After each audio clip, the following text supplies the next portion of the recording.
Hi friends.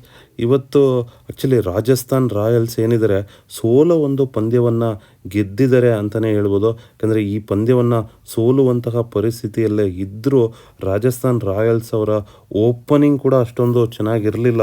Actually ತುಂಬಾ ಬೇಗ 3 ವಿಕೆಟ್ಗಳನ್ನು ಕಳ್ಕೊಂಡ್ರು Rajasthan Royals. ಯಶಸ್ವಿ ಜೈಸ್ವಾಲ್ ಅವರು ಚೆನ್ನಾಗಿ ಆಡಲಿಲ್ಲ. ಜಾಸ್ ಬಟ್ಲರ್ ಅವರು ಆಲ್ರೆಡಿ ಈ ಸೀಸನಲ್ಲಿ ಫಾರ್ಮಲ್ಲಿ ಇಲ್ಲ. ಸೊ ಎರಡೂ ಪಂದ್ಯಗಳಲ್ಲಿ ಚೆನ್ನಾಗಿ ಆಡಲಿಲ್ಲ. ಸಂಜು ಸ್ಯಾಮ್ಸನ್ ಅವರು ಕಳೆದ ಪಂದ್ಯದಲ್ಲಿ ಚೆನ್ನಾಗಿ ಆಡಿದರು. ಆದರೆ ಈ ಪಂದ್ಯದಲ್ಲಿ ಅವರು ಕೂಡ ಕೇವಲ 15 ರನ್ಗೆ ಔಟ್ ಆಗೋದ್ರು. ಸೊ ಕೇವಲ 36 ರನ್ಗಳಾಗೋಷ್ಟರಲ್ಲೇ 3 ವಿಕೆಟ್ಗಳನ್ನು ಕಳ್ಕೊಂಡಿತ್ತು ರಾಜಸ್ಥಾನ್ ರಾಯಲ್ಸ್. ಎಲ್ಲೋ ಒಂದು ಕಡೆ ತುಂಬ ಲೋ ಸ್ಕೋರಿಂಗಲ್ಲಿ ಔಟ್ ಆಗ್ತಾರೆ ಅನ್ನೋವಂಥ ಪರಿಸ್ಥಿತಿ ಇತ್ತು. ಆದರೆ ಸಂಜು ಸ್ಯಾಮ್ಸನ್ ಅವರು ಒಂದು ದಿಟ್ಟ ನಿರ್ಧಾರವನ್ನು ತಗೊಂಡ್ರು. ಅದೇನೆಂದರೆ ರವಿಚಂದ್ರನ್ ಅಶ್ವಿನ್ ಅವರನ್ನು ತುಂಬ ಮೇಲಿನ ಕ್ರಮಾಂಕದಲ್ಲಿ ಕಳಿಸಿದ್ರು. ಸೊ ಅಲ್ಲಿ ಜಾಸ್ ಬಟ್ಲರ್ ಅವರು ಔಟ್ ಆದ ಕೂಡಲೇ ರವಿಚಂದ್ರನ್ ಅಶ್ವಿನ್ ಅವರು ಬರ್ತಾರೆ. ಸ್ವಲ್ಪ ಆಶ್ಚರ್ಯ ಅನಿಸಿದ್ರು ಕೂಡ. ಆದರೆ ಈ ಹಿಂದೆ ಕೂಡ ರಾಜಸ್ಥಾನ್ ರಾಯಲ್ಸ್ಗೆ ರವಿಚಂದ್ರನ್ ಅಶ್ವಿನ್ ಅವರು ಬ್ಯಾಟಿಂಗ್ನಲ್ಲಿ ಒಂದು ಒಳ್ಳೆ ಕಾಂಟ್ರಿಬ್ಯೂಷನನ್ನು ಮಾಡಿದ್ದಾರೆ. ಇವತ್ತು ಕೂಡ ಕೇವಲ 19 ಬಾಲ್ಗಳಲ್ಲಿ 29 ರನ್ಗಳನ್ನು ಗಳಿಸಿದರು. ಅವರು ರಿಯಾನ್ ಪರಾಗ್ ಅವರ ಜೊತೆ ಸೇರಿ ಒಂದು 54 ರನ್ಗಳ ಪಾರ್ಟ್ನರ್ಶಿಪ್ಪನ್ನು ಮಾಡಿದ್ರು. ಅಲ್ಲೇ ಆ್ಯಕ್ಚುಲಿ ಮ್ಯಾಚು ಟರ್ನ್ ಆಯಿತು ಅಂತ ಹೇಳ್ಬೋದು. ಸೊ 3 ಸಿಕ್ಸರ್ಗಳನ್ನು ಕೂಡ ಬಾರಿಸಿದ್ರು ರವಿಚಂದ್ರನ್ ಅಶ್ವಿನ್ ಅವರು. ಆ 3 ಸಿಕ್ಸರ್ಗಳು ಮ್ಯಾಚ್ನ ಗತಿಯನ್ನೇ ಬದಲಿಸ್ತು. ಆನಂತರ ರಿಯಾನ್ ಪರಾಗ್ ಅವರು ಆ್ಯಕ್ಚುಲಿ ಫಾರ್ಮಲ್ಲೇ ಬಂದರು. ಕೇವಲ 45 ಎಸೆತಗಳಲ್ಲಿ 84 ರನ್ಗಳನ್ನು ಗಳಿಸಿದರು ರಿಯಾನ್ ಪರಾಗ್ ಅವರು. ಸೊ ಬಹಳ ವರ್ಷಗಳಿಂದ ಆ್ಯಕ್ಚುಲಿ ರಾಜಸ್ಥಾನ್ ರಾಯಲ್ಸ್ ಅವರು ರಿಯಾನ್ ಪರಾಗ್ ಮೇಲೆ ಭರವಸೆ ಇಟ್ಟು ತಗೊಳ್ತಾನೇ ಇದ್ದರು. ಸೊ ಇದೇ ರಿಯಾನ್ ಪರಾಗ್ ಅವರ ಹೈಯೆಸ್ಟ್ ಸ್ಕೋರು. ಸತತ 7 ವರ್ಷಗಳಿಂದ ಆಡ್ತಾ ಇದ್ದಾರೆ. ಅಷ್ಟೊಂದು ಈ ಇಂಪ್ಯಾಕ್ಟ್ ಆಗಿರಲಿಲ್ಲ ರಿಯಾನ್ ಪರಾಗ್. ಬಟ್ ಈ ಪಂದ್ಯದಲ್ಲಿ ಸೊ ರಾಜಸ್ಥಾನ್ ರಾಯಲ್ಸ್ ಅವರು ರಿಯಾನ್ ಪರಾಗ್ ಮೇಲಿಟ್ಟ ನಂಬಿಕೆಯನ್ನು ಅವರು ಉಳಿಸ್ಕೊಂಡ್ರು ಅಂತಲೇ ಹೇಳ್ಬೋದು. ಸೊ ನೋಡಬೇಕು. ಸೊ ಅಲ್ಲಿ ನಾನು ನೋಡ್ತಾ ಇದ್ದೆ ಪಂದ್ಯದಲ್ಲೂ ಕೂಡ ಹೊಸ ಒಂದು ಸ್ಟಾರ್ ಹುಟ್ಟಿದ್ದಾರೆ ಅನ್ನೋ ರೀತಿಯಲ್ಲಿ ಆಗ್ತಾಯಿದ್ರು. ನೋಡಬೇಕು ರಿಯಾನ್ ಪರಾಗ್ ಅವರು ಇನ್ನು ಮುಂದೆ ಯಾವ ರೀತಿ ಒಂದು ಪರ್ಫಾರ್ಮೆನ್ಸನ್ನು ಕೊಡ್ತಾರೆ. ಸೊ ಎಲ್ಲೊಂದು ಕಡೆ ರಾಜಸ್ಥಾನ್ ರಾಯಲ್ಸ್ ಜಾಸ್ ಬಟ್ಲರ್ ಅವರನ್ನು ನಂಬ್ಕೊಂಡಿತ್ತು.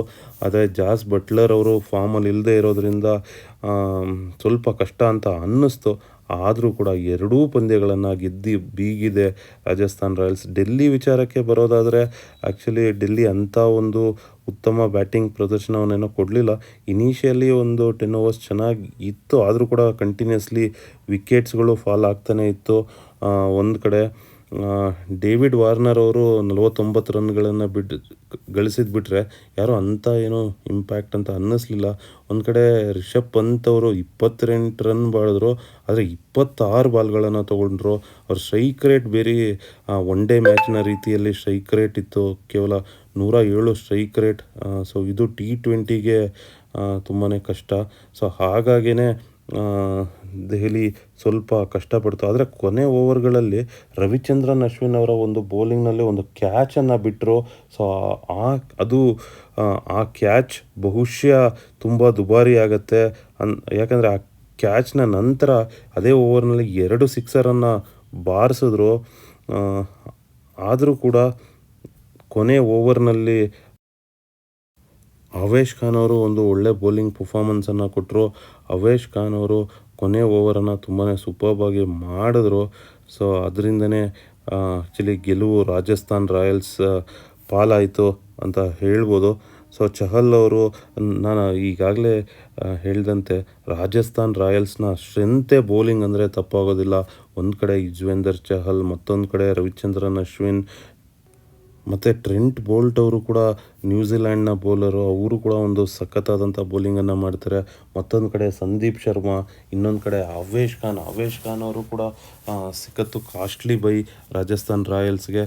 ಸಾಕಷ್ಟು ದುಡ್ಡು ಕೊಟ್ಟು ಅವೇಶ್ ಖಾನ್ ಅವರನ್ನು ಪರ್ಚೇಸ್ ಮಾಡಿದ್ರು. ಇಂಡಿಯನ್ ಫಾಸ್ಟ್ ಬೌಲರ್ ಕೂಡ ಅವರು. ಸೊ ಇವರೆಲ್ಲರ ಒಂದು ಏನು ಕಾಂಟ್ರಿಬ್ಯೂಷನ್ ಇದೆ, ಹಾಗಾಗಿ ಬೌಲಿಂಗ್ನಲ್ಲಿ ತುಂಬಾ ಸ್ಟ್ರಾಂಗ್ ಇದೆ.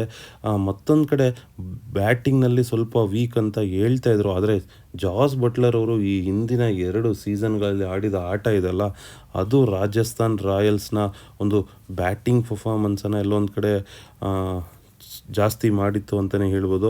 ಮತ್ತೊಂದು ಕಡೆ ಈ ಕಳೆದ ಸೀಸನ್ನಲ್ಲೂ ಕೂಡ ರವಿಚಂದ್ರನ್ ಅಶ್ವಿನ್ ಅವರು ಒಂದ್ಸಲಿ ಓಪನಿಂಗಲ್ಲಿ ಬಂದಿದ್ದರು, ಒಂದ್ಸಲಿ ಮಿಡಲ್ ಆರ್ಡರಲ್ಲಿ ಬಂದಿದ್ದರು. ಸೊ 1 ಡೌನಲ್ಲಿ ಬಂದಿದ್ದರು. ನೋಡಬೇಕು.